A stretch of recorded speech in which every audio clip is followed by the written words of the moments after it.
نحمده ونصلي على رسوله الكريم اعوذ باللہ من الشیطان الرجیم بسم اللہ الرحمن الرحیم رب اشرح لی صدری ویسر لی امری واحلل عقدۃ من لسانی یفقہوا قولی۔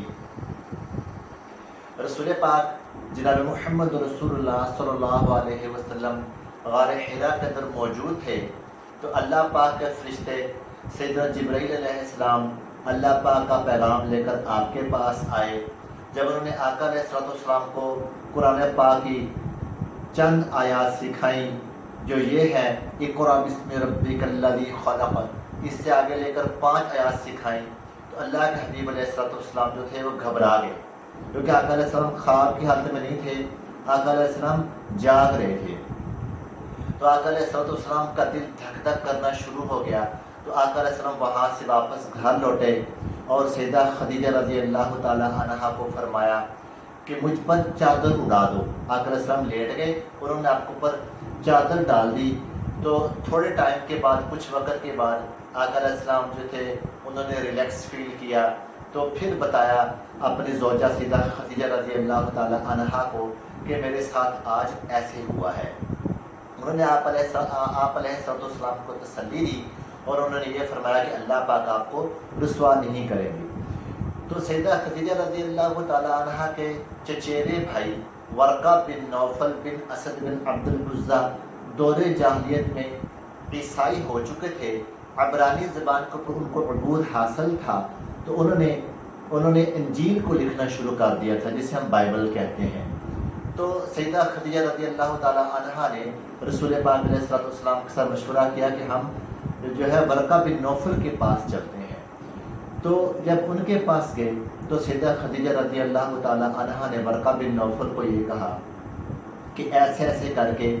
آپ کے بھتیجے کے ساتھ غار حرا میں ہوا ہے۔ تو انہوں نے پوچھا کہ بھتیجے آپ کیا دیکھتے ہو؟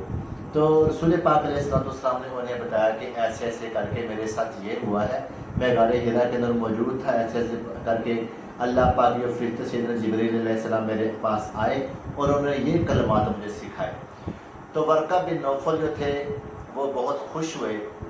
تو ورقہ بن نوفل نے رسول پاک علیہ السلام کو یہ فرمایا کہ اسی طرح کا جو ناموس ہے، اسی طرح کے جو یہ کلمات ہیں وہ موسیٰ علیہ السلام کے اوپر بھی آئے تھے، لیکن مجھے ایک ڈر ہے کہ جو آپ کی قوم کے لوگ ہیں وہ آپ کو یہاں سے نکال دیں گے۔ اس کا مفہوم آپ لوگوں کے سامنے بیان کر رہا ہوں۔ تو علماء بھی بیان فرماتے ہیں کہ جو ورقہ بن نوفل تھا وہ اس وقت کافی بوڑھا ہو چکا تھا اور وہ نابینا بھی ہو چکے تھے ورقہ بن نوفل۔ تو انہوں نے رسول پاک علیہ السلام کو یہ بتایا کہ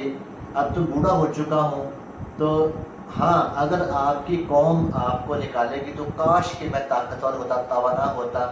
تو میں آپ کی زبردست مدد کرتا۔ تو رسول پاک علیہ السلام نے حیرانگی کے ساتھ انہیں یہ پوچھا کہ کیا میری قوم مجھے باہر نکال دے گی؟ اب ظاہر ہے کہ رسول پاک علیہ السلام مکہ میں ہی پیدا ہوئے اور مکہ میں آقا علیہ السلام نے جوانی سنبھالی اور پھر 40 سال کی عمر کو پہنچے جب اللہ پاک نے اپنے قرآن پاک کی آیات آپ کے پاس بھیجی۔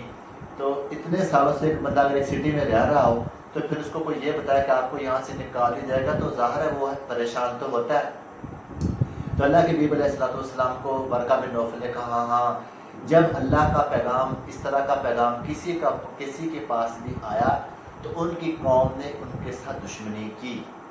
کیونکہ یہ تو ظاہر تھا کہ آقا علیہ السلام کے جو قوم کے لوگ تھے انہوں نے بت پرستی کو اختیار کر لیا تھا۔ تو اب جب آقا علیہ السلام نے جا کر ان کو بتانا تھا کہ جو آپ لوگ جو کام کر رہے ہیں یہ کام یہ ہے، یہ اللہ کو جو ہے وہ ناپسند ہے، اللہ پاک اس کام کو نہیں چاہتے، تو جو میں بات بتاتا ہوں آپ اس کے اوپر عمل کریں اور مجھے اللہ کا آپ رسول مانیں، اللہ کا پیغمبر مانیں، تو ظاہر دشمنی تو پھر ہونی تھی۔ تو پھر ایسے ہوا کہ کچھ عرصہ کے بعد جو ورقہ بن نوفل تھے وہ فوت ہو چکے تھے۔ تو رسول پاک علیہ السلام جو تھے وہ پھر آقا علیہ السلام وہاں سے، یعنی جو پہلے قصے کے بارے میں بتا رہا ہوں کہ آقا علیہ السلام ورقہ بن نوفل سے واپس ہے تو آقا علیہ السلام پھر غار حرا کے اندر چلے گئے اور پھر کچھ دنوں کے لیے قیام کیا، لیکن وہی رک گئی تھی۔ لیکن رسول پاک علیہ السلام جب قریش مکہ کے پاس واپس آئے تو قریش مکہ نے طرح طرح کی باتیں کرنا شروع کر دی۔